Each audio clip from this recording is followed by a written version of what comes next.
Rayna, thank you so much for being here. I'm so excited for our conversation. Thank you. I'm excited to be here as well. I I don't know a ton about Alzheimer's, and I think I told you that before. My great grandfather had it before he passed away, but I wasn't around him a lot. I lived away at the time, so I only ever heard about things like throughout other family members. So I just think there's so much for me and the audience to learn today about Alzheimer's and just the idea of being a caregiver on that side of things. Yeah, it's really a difficult disease because though there are similarities, there's a lot of differences. And Mhm. so when you know one person with Alzheimer's, you don't really know Alzheimer's because it looks so different in different people. I know. And I think, again, I'm no expert on a lot of diseases as people age, but I find Alzheimer's is probably one of the saddest ones out there. Do you think so too? I would say that, of course, because I've Yeah. lost both parents, I haven't experienced anything else. Yeah. But it's one of those things to realize that the people who brought you into this world and love you more than anyone else don't even remember who you are or don't remember ever having children, period. It can be very difficult emotionally. I mean, emotionally, connection wise, as a daughter, like that's everything for your parents, like knowing who you are. And even if you are a wife or a spouse of someone going through Alzheimer's, it's so tough. Like just yeah, like you said, you just like you're forgotten about.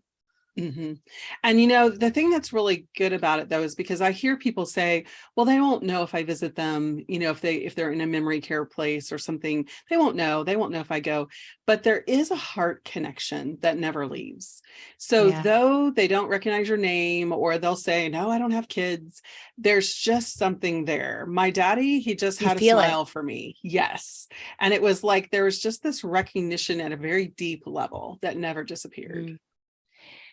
And it's almost like the person battling Alzheimer's as well. Like they're like, I don't know who you are, but I know I do know you, but I don't know you. hmm And that's one of the Interesting. really hard things too, is just that struggle you see in the processing, because most people think of Alzheimer's and they think of memory loss, and it's definitely a huge piece of it. Yeah. But it's brain damage. The Mm. brain is dying.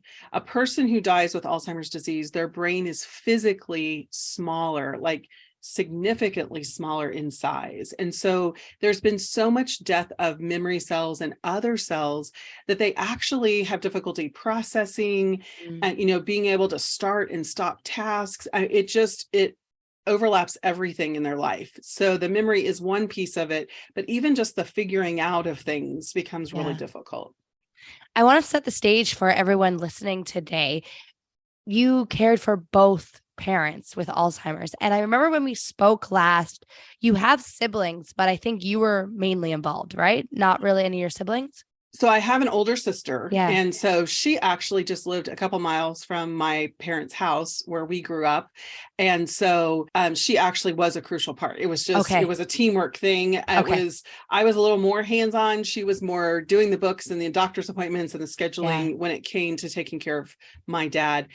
With my mom, I was actually just 16 when she was diagnosed. And so the caregiving looked totally different. Number one, Yeah. my dad was her primary caregiver, and my dad was really good at saying to me, Rayna, go live your life. I got this, So my caregiving looked really different. I tried to come as an adult and, send him away and give him breaks, but that daily caring was different for her than it was for him. She Mm-hmm. lived 12 years, and then 6 years after her diagnosis, my dad was diagnosed. So we had a 14-year journey with him. Wow. So if you're 16 at the time that your mom is diagnosed with Alzheimer's, how old is she? She was just 53. That's young, no? Yes, yeah.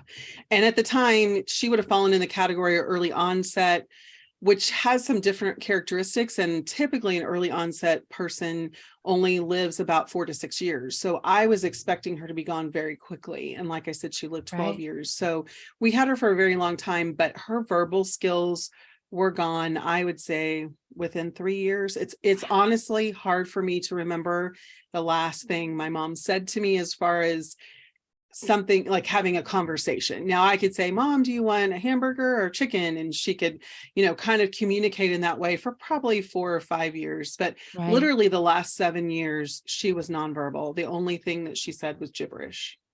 That's really tough. I think for me, it was all that I knew. And Yeah. so You're when I at look, age 16. Like we don't know.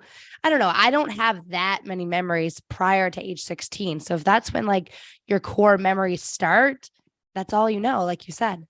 so I could look back on it and say, my mom was an awesome mom. I mean, she was a stay-at-home Yeah. mom. She was always there for me. But that relationship, I mean, my gosh, when you're a teenager, you don't see your parents as people, much less start to build a relationship. So it was a little easier to slip into taking her to the bathroom, feeding her, doing those things, because I kind of never knew any different as far as Yeah. relationally. That was definitely a hurdle for me. My dad and I were very close as adults. We were in business together. It was a whole different relationship when he started declining. And so that was really hard for me because I thought, there's no way I can do those things for my dad. Now, I'm very thankful that I actually could, but it was not something mentally I thought that I could. I Yeah. think you can step into things you don't think you can do, especially when you just see they need you right there in the moment and you just Mhm. do what you have to do. At 16, like your dad said, go live your life. You're in high school, you're just really starting high school. And in a few years, you go off to college. So, how did that make your life different? So that was the challenge. For me, I think my parents were older, obviously, Yeah. when I was born. And so there was a little bit of a generational gap there. But my friends are worried about boys and what to wear on dates and all of those things. And my mom's dying. So this Yeah. is a whole different level of, let's get real, what's important in life. And so I did. As I was looking for colleges, there was one that was about 45 minutes away, and I was like, it's okay. The one I really wanted to go to was like 2.5 hours away. And my dad realized what I was doing because I was leaning towards the closer one. And that's when we really had that conversation. He's like, no, no, no, I want you to go and live your life. Yeah. That will make your mom happy, to see you be happy and do what's important to you. So I was so thankful for his wisdom in that, because my instinct was to pull back and to be closer to home and try to step into a role that wouldn't have allowed me, to really become the person I am today, I think. It speaks a lot to your dad, too, of recognizing how young you are and telling you, go live your life. This is not your problem. Yes. I don't know how many people would do that. Like, it's a lot on his plate as well. Like, he could use the extra help. Yeah. And honestly, I don't know that he really knew. He was the chief financial officer at Folgers Coffee at the plant Mm. in Kansas City. So, he was a career guy. We were a very Yeah. traditional home, and my mom cooked and had dinner on the table. She was a stay-at-home mom. So her memory slips probably weren't showing to him near as much as Ah, they were to me. because you I were around a was lot more. Yes. And I was struggling with, I would tell her things and she would forget. And then I would get in trouble and she would say, no, you never told me. And it was like, but I really think I did. So my sister's 2.5 years older. So she was off to college by the time right as mom was diagnosed. But before then, there's always things. So I look back and we struggled with mom remembering things, but we didn't really know why. Right. And honestly, even when she had the diagnosis, I don't think that my dad understood that those kinds of things were happening. And so Ah, I was struggling. How do I be respectful? How do I just, it was hard. And he said to me later that they got her tested because I said, something is wrong with mom. mm, And so he started to notice a little bit, but I was gone to college 1 year and he retired early to stay home with her. So she had a kitchen fire. She had some other things that creeped up. Obviously, she was declining, but I just don't know that he knew really what was happening until I wasn't there as a buffer to try to help and to try to, offer her some structure and some reminders, that kind mm. of thing. So it happened pretty quickly once I left the house, that it was like, oh, okay, this is getting pretty serious. And he hit an age where he could take early retirement, and he did. He wanted to travel, he wanted to do things, and they did for a couple of years, but her progression was pretty quick early on. And Mm. so that left him at home as the primary caregiver, for the majority of her disease. Wow. what I was going to ask is what I've heard about Alzheimer's in the past, and like the little that I do know, is the person diagnosed with Alzheimer's. I've heard they have a lot of embarrassment around it. Did you notice that in your mom?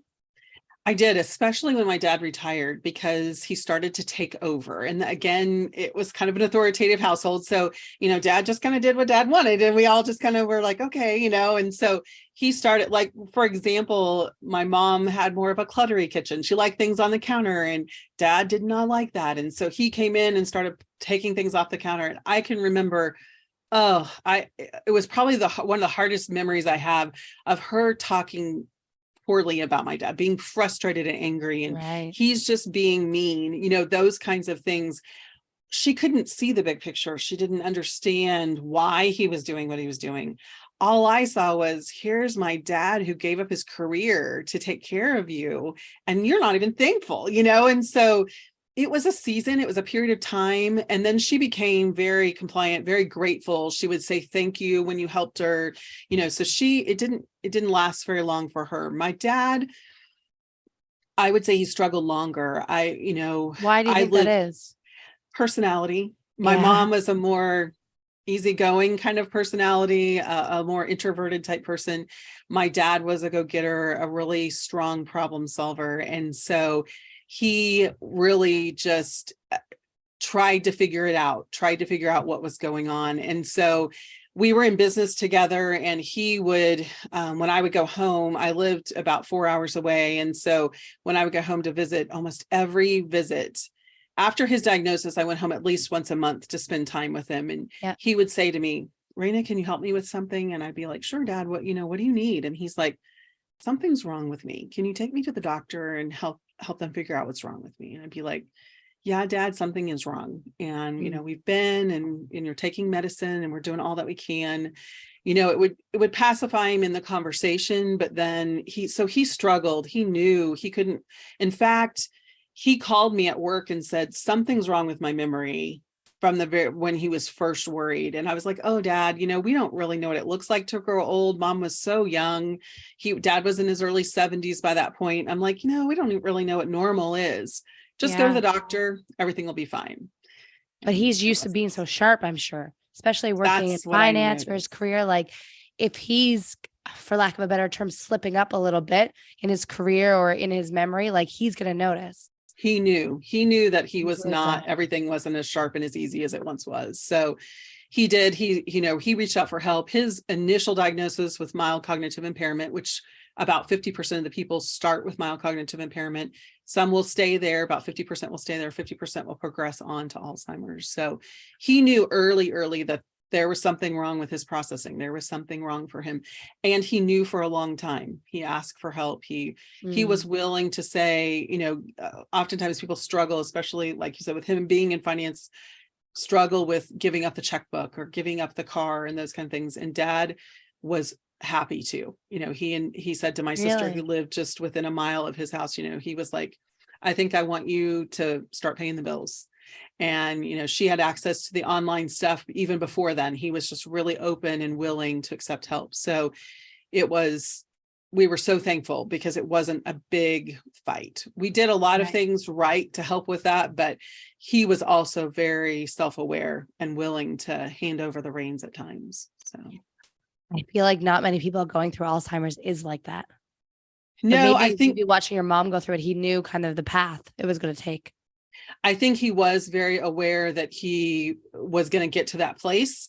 And so I think he didn't want to make mistakes. He didn't want to, really blow it and let somebody have access that shouldn't, or those types of things. And so I do think he was more proactive for that. And definitely, I mean, it hit us all so hard with his diagnosis, because we knew on an intimate level, what this was going to look like. And so he really tried to make it, I think, as easy as he could on us. But it was also, I think, partially for himself. He knew he didn't want the stress of it, of worrying about the mistakes. Mm. So explain the timeline to me again. So your mom's 53 when she got diagnosed. Yes. Mm-hmm. And then you said you did 12 years with her. Mm-hmm. Was there any time in between before your dad got diagnosed? Yeah. So mom died at 65. Mom and dad were both 65. And then 7 years later, he was 72 when he was diagnosed. He died at 85, almost 86. So those 7 years in between, like, do you feel like he spent those 7 years grieving? Oh, yes. They were high school, they were sweethearts. They were Yeah. married at 17 and 18. Wow. His heart was just broken. I know when he forgot my mom, because my mom's name was Freddie. And when you would just say Freddie, tears would just come to his eyes. So it was hard because he really grieved, but he did live. I mean, he played professional baseball for the Brooklyn Dodgers when he was young. And Wow. so as he retired, one of the things that he did for self-care was he played softball 3 times a week. And so Mhm. one of the things that, as I was living near them, I would come and stay with my mom so he could go play. Initially, he would take her to the games with him, but then it got to a point where he was worried about her wandering off. And so I would Mm. go and stay at home so that he could go do those things that he loved. So once she passed, he traveled with a softball team. Okay, He good. really lived life. He loved it. And then, like I said, we went into business together, and he was more of a just supporting partner, but was a big part of that, and just really did a lot of things. He had a granddaughter at that point, and Yeah, loved spending time with her. So he lived a good life. very Even good. once he was diagnosed, he really took advantage of the best that he could. So part of why I think I was so passionate about making sure that all of his years were that way, because I Yeah. saw how he lived when he made his own choices.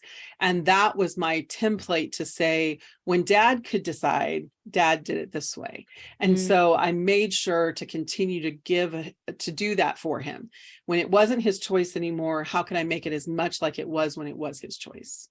Yeah, because as someone's starting to go down the path of serious Alzheimer's, someone else is making all their decisions for them. Mhm. And I think that's one of the things that most people do wrong, to be blunt, Yeah. is that they step in and they take over and they make everything the way they want it, the way it Mhm. works for them and what is convenient for them and easier for them.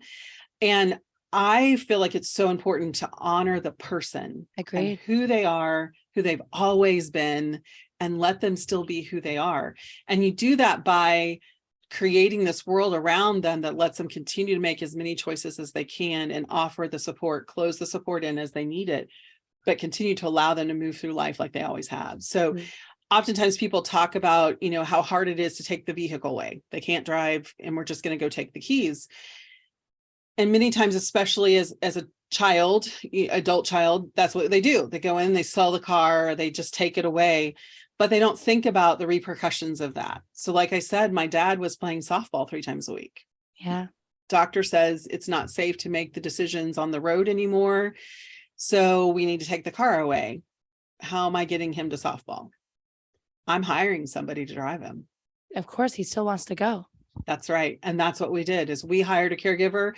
And I wasn't sure he was going to be willing to accept her, but he Mm. was, because she didn't interfere with his life. She allowed him to continue to live his life. So, I mean, all the way up until less than a year before he died, we were going to the gym 3 times a week. Wow. We just continued all the things he did for himself as much as we could for as long as we could.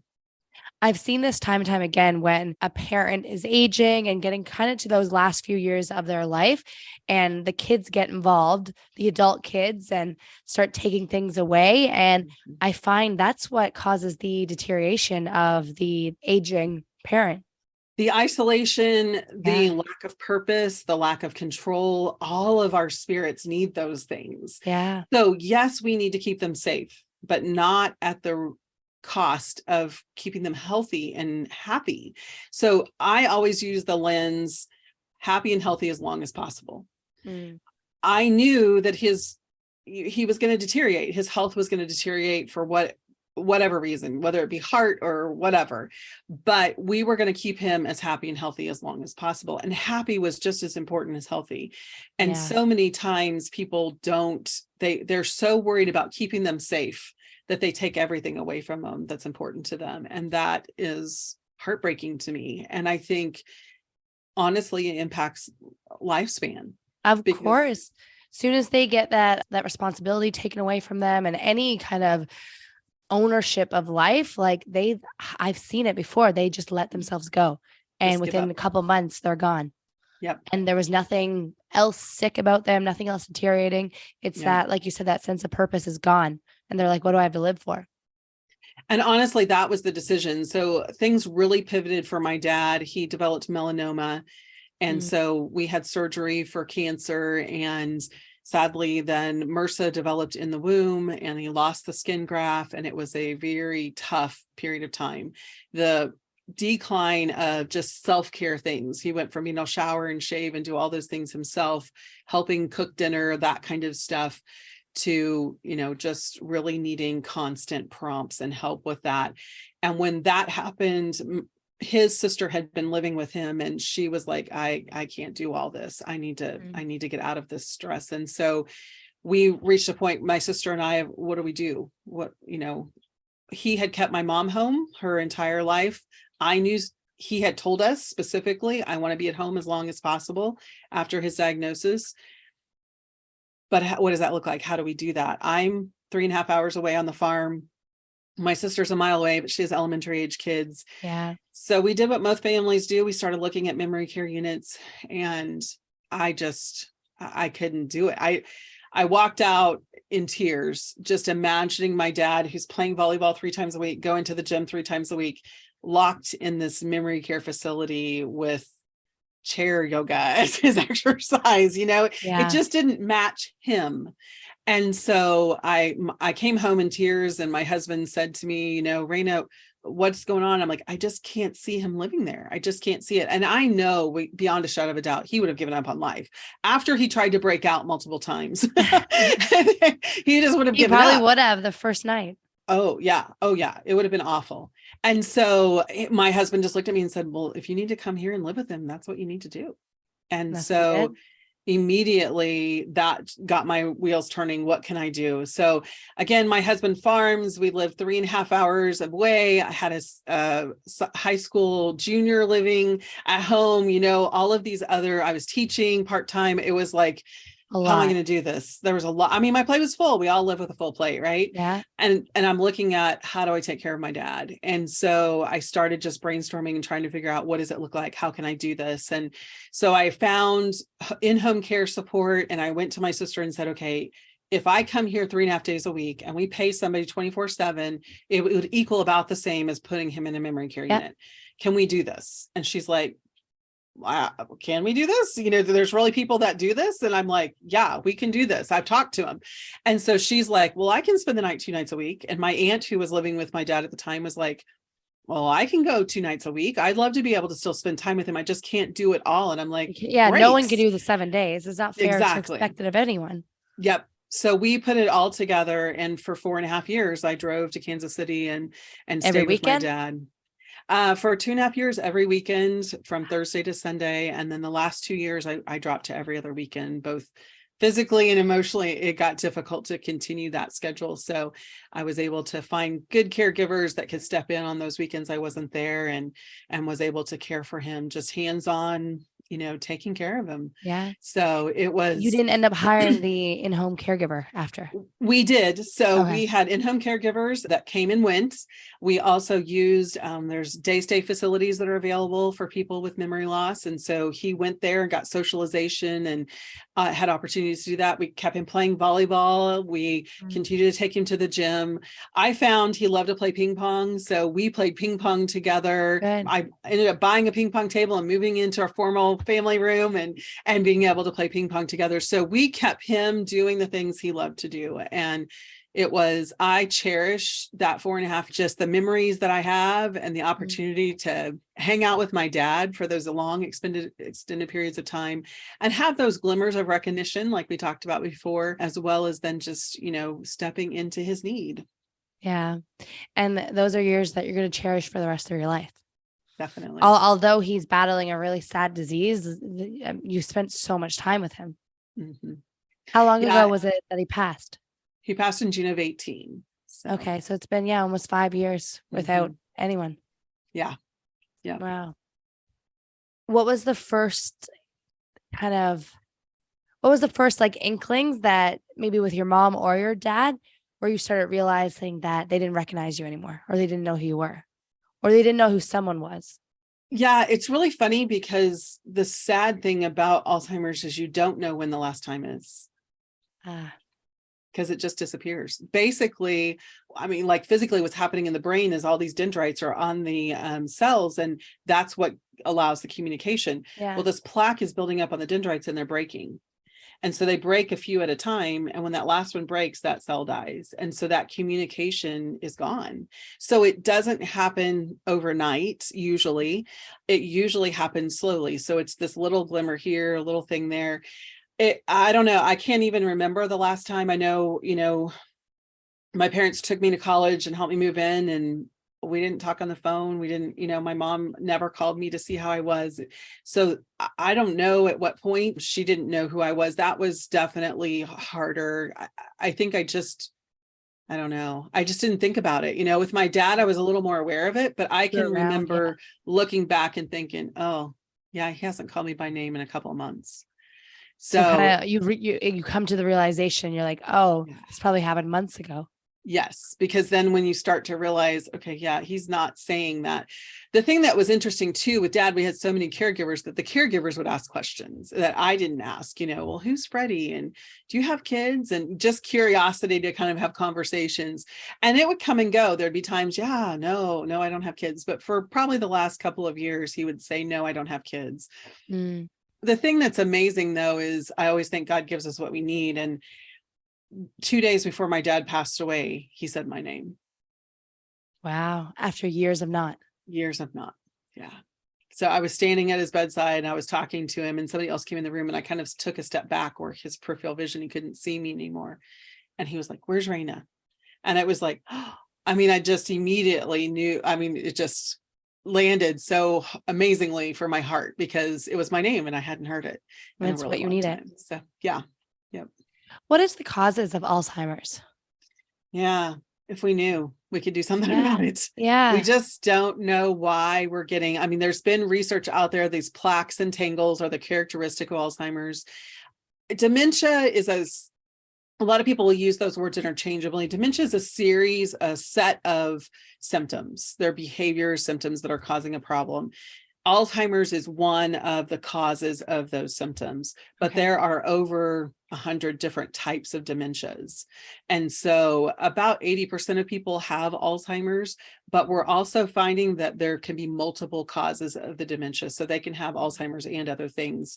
So characteristically, Alzheimer's, there are tangles in the brain.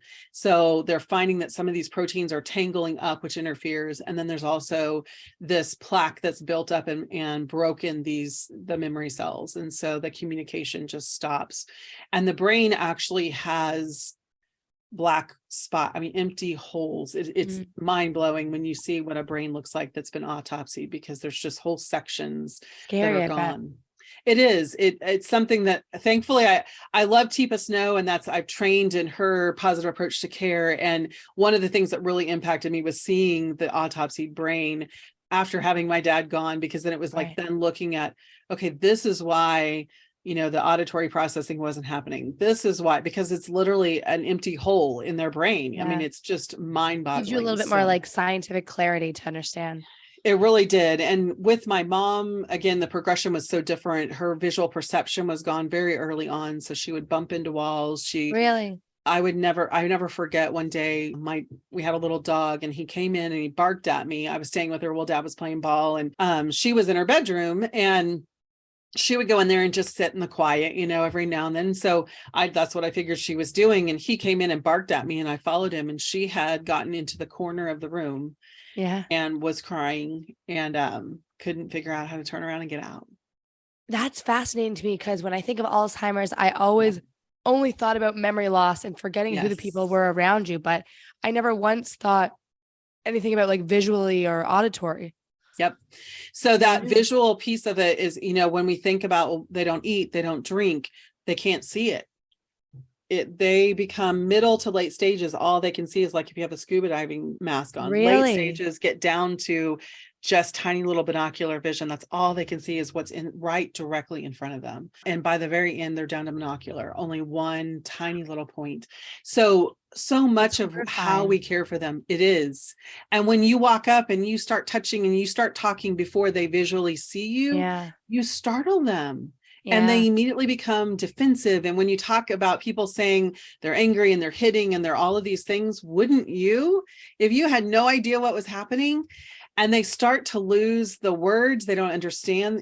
We know they can't communicate, but they also can't receive. And so many times we Mm. forget, what is a pen? What is a spoon? What are you asking me to do? I don't even know what you're talking about, and we just don't put it all together. And that's why caregiving is so important to me, for people to really understand the needs of the person that they're caring for, Yeah. because the more you can put yourself in their shoes, the better caregiver you'll be, and the better it will be for both of you. I know if I was in your shoes or caring for an aging parent, I would find it so hard to put myself in their shoes. Like I would just feel like such a victim at all times, like on in two ways. Like my life is caregiving for this person, but also it's like this person doesn't even know who I am anymore. Mm-hmm. So like I'm sure there's a lot of caregivers maybe that you've talked to before. They'd rather just put them in a home and walk away because it's too heartbreaking. Do you see that often?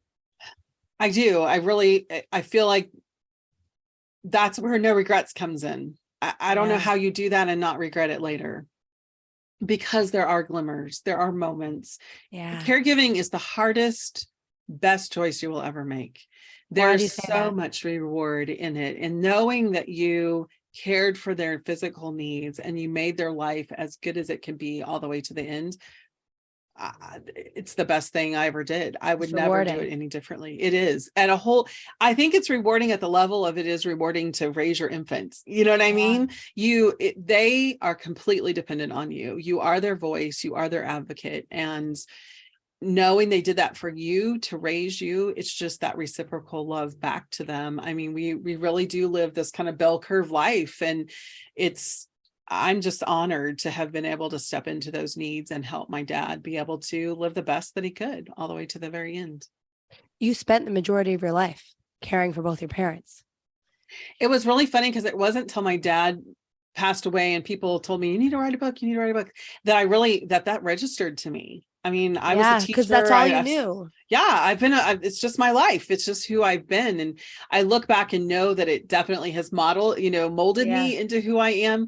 But at the same time, it wasn't a choice. It was what my life was. And in order to have a good life, you just do what you need to do, and you find out how to do that well. And to me, you have to be healthy in this process. And that's the key. You ask me if people walk away. I think so many times I run into caregivers that are angry and resentful and feel like they've given up their whole life for the person Yeah. they're caring for. And especially a person with Alzheimer's, they don't say thank you. Of course not. They don't understand what you're doing for them. So it's that internal reward. It's learning how to make sure you stay healthy.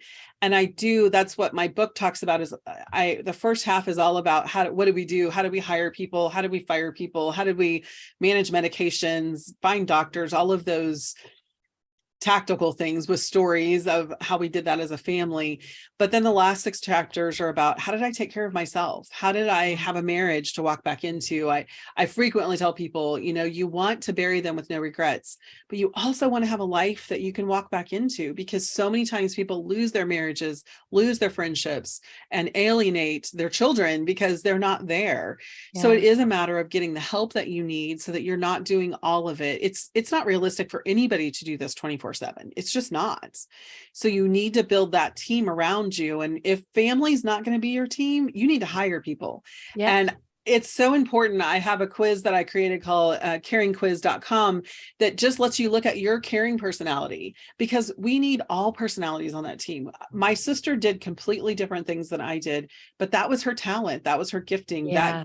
was easy for her to do. What I did was easy for me to do. And so I think we've got to find the things that work for us, but we also have to bring in those other people that can fill in those holes. Because if we try to do it all ourselves, we do give up everything. Just like my dad said to me, go live your life, Rayna. Yeah. I needed to live my life while I took care of my dad. It can't be an either or we have regrets. I want to ask you, like, did it affect your marriage at all?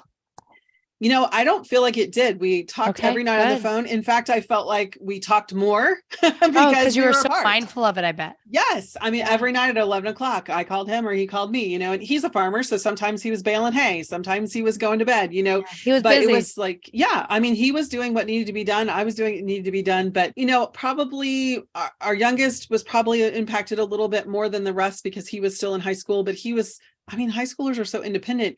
Great kid, did well in school. So it wasn't like any of those things creeped in. I found you have to let go of some things. So some volunteering things that I was doing, I let go of. I Of stopped course. Yeah. teaching and Yeah. took on coach training, but that was kind of a transition I was wanting to make anyway. So I Mm. think you just have to be really intentional. And I always tell people our plates are really full when caregiving calls our name. And we're going to need to move things off Yep. because caregiving is a big piece of it. Reprioritize. That's right. But Yeah. it's not forever. We don't know how long they're going to live, but we know eventually we're walking them all the way home. So Yeah. there's time to put those things back in. I became a grandma during that time. I spent a day a week with my grandkids. So I Nice. can make room for what I wanted to make room for. And I knew I had to do that in a way that with the things that would feed me, so that emotionally, as I went and gave everything I had to my dad, then I could come back and get filled up again and go back and give what Mm. I needed to give. When people hear your story and when they read your book, what do you think they're most surprised about? Or what do you think they learn most? That's a great question. Most people step back and say, I can't believe you were able to do it all. That's how I think. Yeah, I think I hear that the most. But in the book wise, I think it's just, they really feel like it's just sitting down and having coffee with a friend. Yeah. And, being, I guess my passion is for people to say, let's do this before you're already at the burnout stage. Let's sit down, read my book and think about intentionally, what am I going to take on as my parents age? How am I going to support them? What does that look like? Start asking the hard questions. Mom, dad, where do you want to go when you get older? None of us want to talk about it, but my gosh, knowing what they really want gives you this marching orders that can Yeah. help you then, just be confident in the decisions you make on their behalf. So yeah, I think mainly it's just, I don't know how you juggled it all. So What were you surprised to learn about yourself? Because the strength that you had throughout all those years is more than the average person, of course. So anything surprised you about when you were going through it? I don't You know that surprised yourself with how strong you were? yeah, I think for me, it's a really deep faith. And so that prayer and just honestly, the wrestling that I was willing to do with God and just say, this hurts and this stinks. And I don't think this should be happening. And being willing to be comforted in it and be willing to walk it home knowing that this was his will and that it still could be good. I think so many times we feel like anything bad can't be good, but Mm, there's so much good in the middle of the bad that it's all in what we decide to see mm. and what we decide to focus on. And so just that continual growth in my relationship with God, I think was surprising that I could keep on, navigating that and finding what I needed in him, because there were definitely times I was tired and, I wasn't perfect at all, but it was a matter of then each of those times when you reach the end of yourself, it's stopping and regrouping. Okay, what do I Yeah. need? What am I not doing? And there were times that I'm a creative person. I love crafts and sewing, and I couldn't take my sewing machine. I couldn't take all my projects. So I needed to shift, but I still needed that. So I took some online art classes. I just found some ways to feed my soul. So I think it's just important to keep problem solving every step of the way. It's impressive that you had the foresight to know that you had to feed your soul while you were doing this. I think a lot of caregivers get so sucked into it that then they wake up one day and they almost feel like they're themselves are dying. Yes, definitely. And I would say what's different about me is, number one, I was in coach training. So I had a Yeah. coach throughout. And so those times where I was empty and frustrated, it was that coach asking me questions, tell me how you're feeling, what's going on. And it was the time and the space to stop and really pray and really listen to my heart and find the answer to what I needed. number one, most people don't ever ask themselves what they need. They Ugh, just keep going and never. going and going. Yeah. And so I always encourage clients that I work with, stop and schedule time to ask yourself, what do I need? And for me, it was really natural. As I pulled out of the driveway, I would just say, okay, Lord, tag you're it, meaning I'm tagging out, I'm stepping out, I'm trusting him to you and to everybody else that's in place. And I had a 3-hour drive home. And so I decompressed and I prayed and I thought about, how did the weekend go? What went well? What didn't go well? How's dad? What do I need to do to support him more? How am I? What do I need? And when I found there were seasons he wasn't sleeping well, so I wasn't sleeping well and I was tired, it was like, okay, I need to ask for help. Something has to change. I can't keep going 3 nights without sleep, And so I just did a lot of internal conversation to evaluate myself and my relationships. And, if I was missing a friend, it would be, hey, call him while I'm driving and then say, let's set up lunch. I don't have as much time as I once did, but I want to spend some of it with you. It may be not as often as normal, but let's get it on the calendar. So intentionality is the big thing. I was just very intentional in my self-care and realizing I didn't know how long it was going to be. So I needed to be. Did you have anyone in your life kind of push back and feel victimized because you didn't have enough time for them anymore? Not that they told me. Ah, So I think they saw themselves out if needed. I think so. I think that, those relationships, not all relationships survived. Yeah. But the ones that were willing to hang in there and know that I was just going to be missing for a little while, but that I would come back when I could, I've picked those relationships up. I've things at church, volunteer jobs that I had, everybody, used to come to me. Can you do this? Can you do that?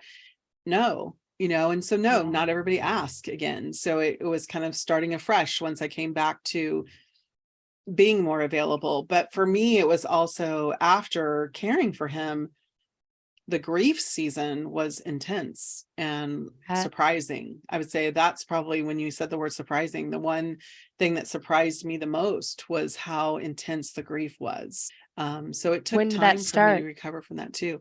Honestly, you have to grieve throughout. And I did do that. There were a lot of tears. There were a lot of times driving that it was just this, those times that you realize he doesn't know you anymore. Those times when I look back now and realize I pushed him and he was confused and I was pushing and he would hit or he would cuss. As those things were happening, I was figuring out, what am I doing? How do I need to do that differently? But there was a lot of grief in that. I mean, my dad, he might have cussed around the guys, but he never cussed around his girls. And so it was hard to see him in that different way, but realizing, okay, how can I do it differently, not to get him to that point of frustration, was something I was able to do. But I think those small griefs throughout kind of made me think that I wouldn't grieve as much when he was actually gone. And you were shocked wrong. too. Yeah, very wrong. Yeah, it was hard. It was hard. And I tell people all the time, I experienced what I called it grief brain. I've never read that anywhere, but I just say it's just this fogginess that you deal with. And I'm a lot like my dad. I get a lot done. And so for me, it was 2 to 3 times longer to accomplish the same things I'd always done. Those rote That's memory frustrating. things, it was hard. And I was exhausted. I slept a lot. I napped every day for months. Yeah. And thankfully I had wise counsel around me who just said, this is grief, Rayna, just do what you need. Be merciful to yourself. Don't expect something more than what you can do. So it was a season of that was surprising. So I didn't resume normal life. I didn't step back into these relationships because I was tired and I was grieving. And so I gave myself space to do that too. During the last moments of both your mom and your dad, I feel like when people are about to die, maybe in the last few months, they have a lot of wisdom to give. Did either parent kind of say some things that really stuck with you? Or maybe when they were reflecting on their life towards the end? Yeah, with Alzheimer's, there's not that capacity. Yeah. So I missed that. My mom was completely nonverbal, so nothing made sense. And her passing was excruciating. She had a psychotic break. And so it was a pattern of just kind of being stuck in this. She would chatter and then scream and then rest for a little bit and then Wow. chatter and scream. And it was about a 6-minute cycle that lasted for over 6 weeks. Wow. And they medicated, but even when as the medicine would wear off, you would still hear it. So it was very difficult. My dad, he could talk more, but those original thoughts and being able to put those things together were just not there. In fact, for my dad, I think what stands out is just how surprising it was. I mean, you're dealing with someone who is terminal, that he's 85 years old. And so it shouldn't be shocking, but it really was. He had a blood clot in his leg and survived surgery and recovered. And he walked home and he couldn't use the stairs. So we kind of got the basement all ready for him and he knew he was home. And I just refer to it as he just kind of took a deep breath and relaxed into being home and was gone in 9 days. No idea. You could probably see it in him where it's like, I'm just going to let it go. There was just this peace that came over him that was like, I'm finally home, and I saw that when he first came home, but he kept walking, he kept eating, he kept doing. And then eventually, just about 5 or 6 days in, he just kind of was like, not really interested in food. Don't really want to get out of bed, and I was like, oh, okay, this is different. And I tell people all the time, because I'm a pusher, I'm a type A personality. And one of my prayers in caring for my dad was, Lord, help me to know when to stop pushing. I knew I was his advocate. I knew I had to be the one who would rattle the cages and make people take care of him like they should. I was the bad cop in the two. Yeah. My sister was the good cop. I was the bad cop.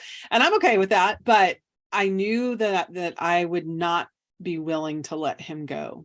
And so for about a year, my prayer was just, Lord, let me know when it's time to stop pushing. So that morning, it was a Thursday morning, and I was praying over him as I woke up and was just like, Lord, let me know when it's time to let him go.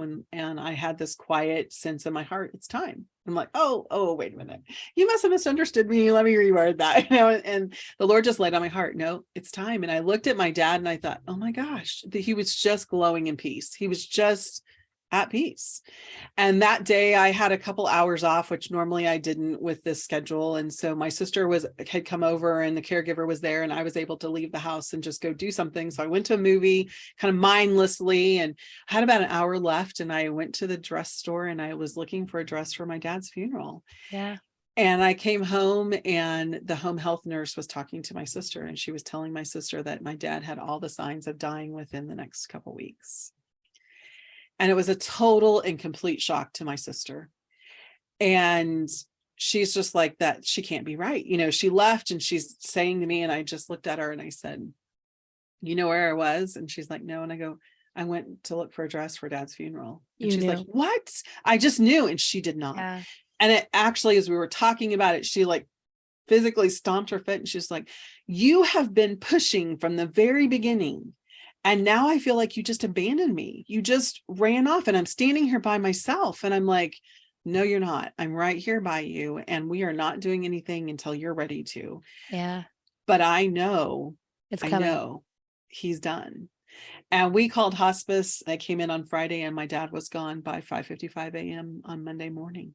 It was that quick. 5:55 a.m. There's some beautiful numerology to that. Yeah. Yeah. Wow. I want to ask one last question more about you. Sure. What's next? Such a good question. I'm not a big dreamer, and I don't know if that's because I've spent my life caring for other people or what it is, but you haven't really given any time to yourself, really. Yeah. I mean, even the last few years, maybe. Yeah. Well, and even, I mean, I was a teacher. I'm just a giver. That's just how I was made to be, who I'm made to be. So I have been, since my dad's passing, I've shifted all of my coaching to working with those that are caring for aging parents. And so with the release of my book and all of those things, I'm just continuing to find ways to offer support. And I'm really kind of making a shift here in 2023 to really getting to the depth of who I am. And that is helping caregivers find God in the middle of their season. And so offering them the hope that I had Right. And I think that that's when I really boil it all down. There's a lot of strategies I can give you. But for me, the true hope is that I will see my dad and my mom again in heaven. When my dad passed away, the very first, as the tears were rolling down my face, the very first thought I had was of them hugging again after 20 years of being separated. Yeah. And so that is the depth of what who I am and what I believe in. So I'm trying to then share that with others, because it's not easy. So I've launched a new magazine called Content Magazine, and I'm offering that electronically and just quarterly, but just trying to offer stories of hope and just helping people to continue to support them through the season of life. So when you say helping people like add God back into the equation, what do you mean? What do you mean by that? Do you find people are just looking at the Alzheimer's disease as just super medical and logical? I think all of it becomes caregiving becomes very rote. It's, I need to get dinner. I need to do the dishes. I need to wipe their rear. I need to, is it time for me to take them to the bathroom? I need to get meds. I've got to go to the store. I think in that the to-do list is so long and overwhelming that we oftentimes forget that the comfort and support is right there with us. The Lord's always there in the middle of it, whether we notice him or not. And so just helping people to notice that there's those little things that are there that are supporting and encouraging along the way, and that he has that for you. I think sometimes we just forget. I think caregiving is a lot like work, and that people can compartmentalize. And so it's just one of those things that we just kind of put off to the side, but there's so much emotion and there's so much struggle in it that I think then we can also become so angry and frustrated and all of that. To me, the hope in the Lord is what answers that too. So we need to have those two things together. And when we talked right at the beginning of this episode, saying that that person doesn't know who you are, but there's something still in them being like, but I know I should know who you are. I'm sorry, but like there's something bigger and bigger there. Yep. That's there way is. It's past our medical after that. Yeah, it's more spiritual. I agree. In our spirits. We are beyond just this body. I agree. And that communion of spirits is there. And I think the difficult part of caregiving is we can look at the physical only and forget that side. And that doesn't give us the satisfaction or that reward like we were talking about if we aren't looking deeper than the physical, because the physical is going to pass. No one's getting out of here alive, and definitely not an aging person. We are walking them home. Whether we acknowledge it or not. So it's beautiful that you call it home. That's interesting to me. I think it is a feeling of, I think that came from a feeling of he's home. He's with my mom again, and they're together, and I'll be there too, and it will be home. Right. Any final last words of wisdom or encouragement for people listening? You can do it. You can do it and stay healthy. You have to choose. You can't get drug into caregiving. You can't get sucked into it. You have to be intentional, but you can do it. You can do what I did. You can walk them all the way home and bury them without regrets. Rayna, thank you so much. I remember when we rescheduled a couple times because I'm sick, and it's so interesting. I still have a bit of a cold, and you talking so much about being a caregiver, I'm like, I don't really feel sick anymore sitting around you. Like I feel cared for. So I'm not surprised that's who you know yourself to be.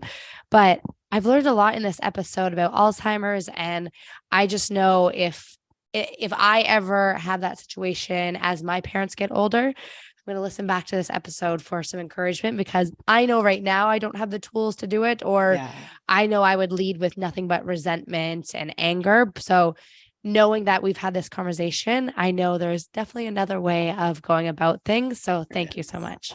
Oh, good. Thank you. I'm so glad to offer that hope to you, and it can be done. So hang in there. Thank you so much. Thanks.